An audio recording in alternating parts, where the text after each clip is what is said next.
भाद्रपद शुक्ल पक्ष की पूर्णिमा से 16 दिवसीय श्राद्ध प्रारंभ होते हैं और इस साल श्राद्ध पक्ष की शुरुआत 7 सितंबर 2025 से हो गई। इस दिन चंद्र ग्रहण भी लगेगा, लेकिन ग्रहण का पितृपक्ष पर कोई प्रभाव नहीं पड़ेगा। तो वहीं श्राद्ध पक्ष का समापन यानी महालया श्राद्ध 21 सितंबर को सर्वपितृ मोक्ष अमावस्या के साथ होगा। सनातन धर्म में श्राद्ध पक्ष का विशेष धार्मिक महत्व माना जाता है। श्राद्ध शब्द श्रद्धा से बना है, जिसका मतलब है पितरों के प्रति हमारी श्रद्धा भाव। हमारे अंदर प्रवाहित रक्त में हमारे पितरों के अंश हैं, जिसके कारण हम उनके ऋणी होते हैं और यही ऋण उतारने के लिए श्राद्ध कर्म किए जाने का विधान बताया गया है।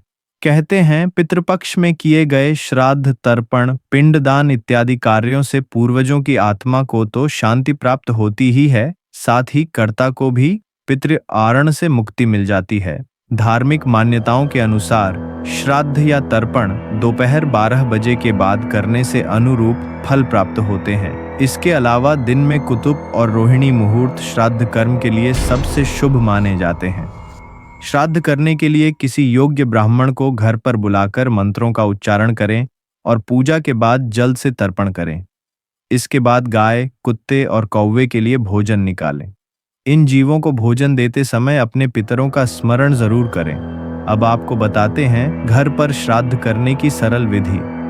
पितृपक्ष में पितरों की आत्मा की शांति के लिए श्राद्ध किया जाता है। सबसे पहले पितर की देहांत तिथि के अनुसार पितृपक्ष की तिथि चुनें। फिर श्राद्ध करने वाली तिथि पर सुबह स्नान कर स्वच्छ वस्त्र पहनें। जहां श्राद्ध करना है वहां तिल, जौ, कुशा, गंगाजल, खीर, पूड़ी, दाल, चावल, मिठाई, फल और धूप दीप लेकर बैठें। दोपहर में दक्षिण दिशा की ओर मुख करके श्राद्ध शुरू करें। एक तांबे के पात्र में गंगाजल, तिल और जौ मिलाकर पितरों का नाम और गोत्र लेते हुए तर्पण करें।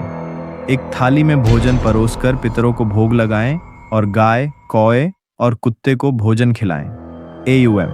पितृभ्य नम मंत्र का जाप करें। अंत में ब्राह्मण या जरूरतमंद को भोजन कराकर उन्हें दान की चीजें दें।